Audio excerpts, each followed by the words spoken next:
يعني اللي بيتكلم عن تعداد مصر وإن التعداد في تزايد وإن دوّة مش هنقدر نواكبه ونواكب التنمية معاه وهيبقى ضد التنمية بتاعتنا.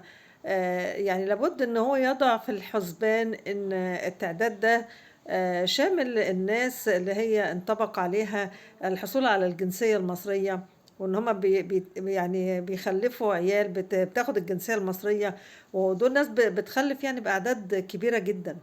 يعني هم بيخلّفوا بال5 وبال6، ودول كلّهم يعني حسب القوانين بقى المصرية، واللي بيتم 18 سَنة بياخد الجنسية المصرية، والقوانين بقى اللي هي اللي هي التجنيس، ده محسوب والّا لأ؟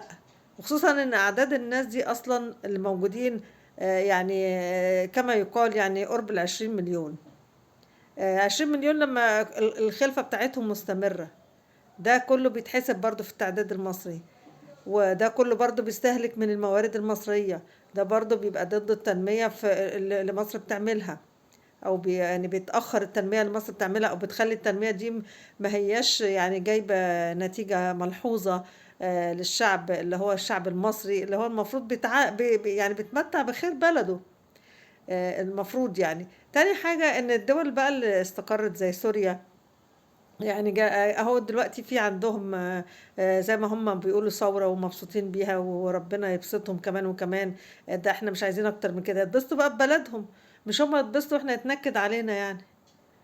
ماشي، هو أنت بتقول لمّا البلد تتبني، طب ما إحنا لا إحنا كمان عايزين نبني بلدنا، يعني أنت هتبني بلدك على قفانا إحنا؟ وليه أنا مش فاهمة ليه الخطوات بالنسبة لنا إحنا مش سريعة، يعني إحنا خطواتنا بطيئة جدًا، الدول كلّها مشّوا اللي عندهم واللي وقّف طلبات اللجوء، إحنا يعني هو شوية وقّفنا شوية دخول اللاجئين من الجنسية السورية، بس مش شايفين حد بيمشي ولا حد بيقولوا لهم طب خلاص كفاية كده الحمد لله، إقامتك انتهت خلاص مع السلامة. لأ، قاعدين بندّي فرص وقاعدين مستنيين، مش فاهمة يعني هو ده كلّه خلّي بالكم إن كل ده على حساب مين؟ ما على حسابنا إحنا.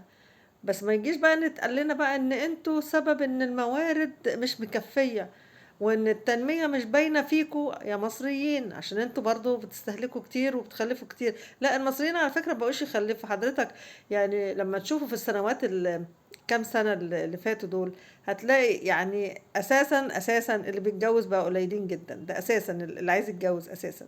الشباب كلّه معظمه بقى بيدوّر على فرص عمل بالخارج. ده بالنسبة للجواز. الخلفة اللي متجوّز ومخلّف جايب عيّل بالكتير 2، ده اللي هو بيبقى يعني راجل مُبذِّر وعنده عيال كتير يعني، وبنقول عليه عنده عيال كتير، لإن هو ما يقدر يصرف عليهم في المدارس